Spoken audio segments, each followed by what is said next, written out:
വയനാട് പെരിക്കല്ലൂരിൽ കോൺഗ്രസ് നേതാവിനെ കള്ളക്കേസിൽ കുടുക്കിയ സംഭവത്തിൽ KPCC സമിതിയെ നിയോഗിച്ച് അന്വേഷണം നടത്തും. കേസിൽ കുടുങ്ങി ജയിലിൽ കിടന്ന തങ്കച്ചൻ നൽകിയ പരാതിയിലാണ് പാർട്ടിയുടെ നടപടി. അതേസമയം നിലവിലെ പോലീസ് അന്വേഷണത്തിൽ തൃപ്തനല്ല എന്ന് തങ്കച്ചൻ പ്രതികരിച്ചു.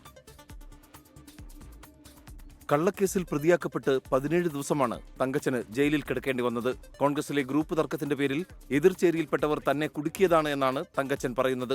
ജില്ലാ നേതാക്കൾ ഉൾപ്പെടെ 6 പേർക്കെതിരെ അച്ചടക്ക നടപടി സ്വീകരിക്കണമെന്നാവശ്യപ്പെട്ട് തങ്കച്ചൻ KPCCക്ക് പരാതി നൽകി. വിഷയത്തിൽ സമിതിയെ നിയോഗിച്ച് അന്വേഷണം നടത്തി ഒരാഴ്ചയ്ക്കകം നടപടിയുണ്ടാകുമെന്ന് KPCC അധ്യക്ഷൻ ഉറപ്പു നൽകിയതായി തങ്കച്ചൻ അറിയിച്ചു.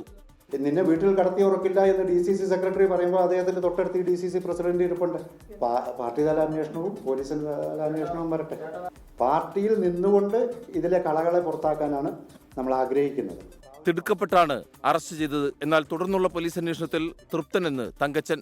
പോലീസ് നേരത്തെ തന്നെ വിശദമായ അന്വേഷണം നടത്തേണ്ടതായിരുന്നു എന്ന് KPCC അധ്യക്ഷൻ സണ്ണി ജോസഫ്.